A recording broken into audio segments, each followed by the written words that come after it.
Joe looks like he was busted open the hard way because there's quite a bit of swelling around the cut as well.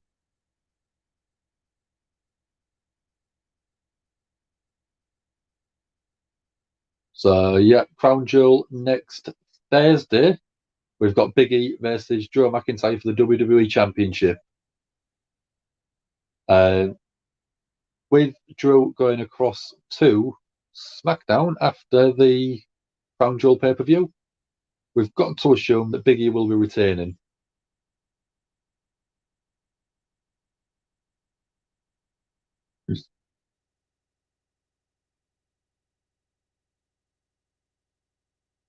So Drew's motioning that he's got his eyes on Big E.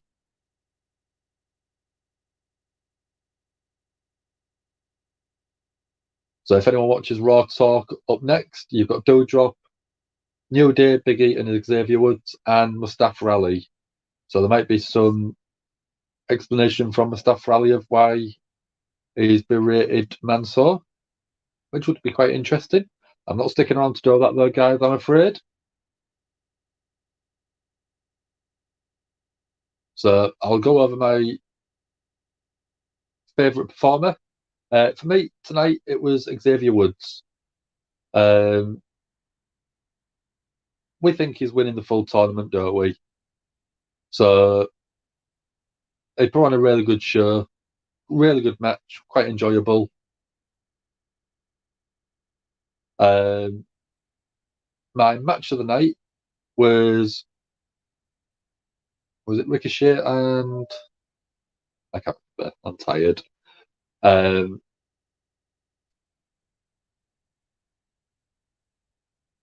Yeah, it was Ricochet and Xavier Woods. Yeah, that was my match of the night for me. Again, really good fun match, really well paced, and it got a bit of time, which was what we wanted from them two. Performance of the night.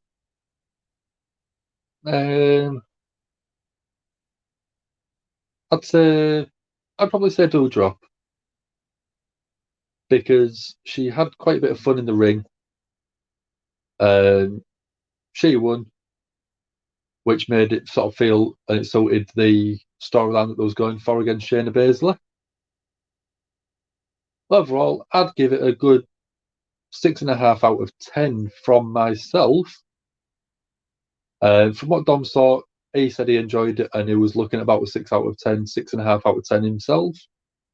So, yeah, it was quite enjoyable.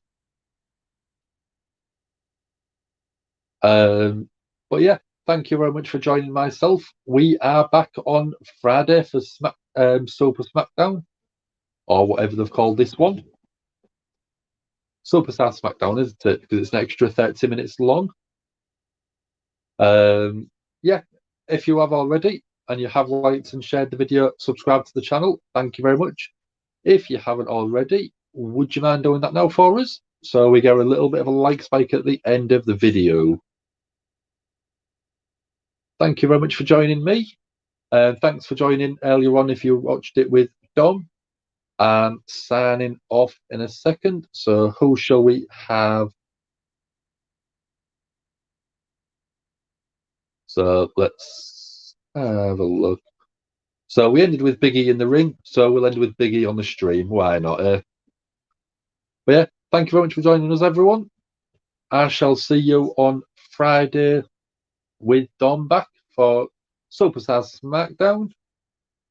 Everyone have a good night, good evening, or good morning, wherever you are.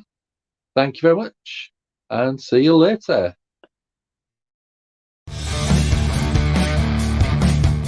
This is Big E from the New Day. Give me that whole, yeah. Give it to me. I need it.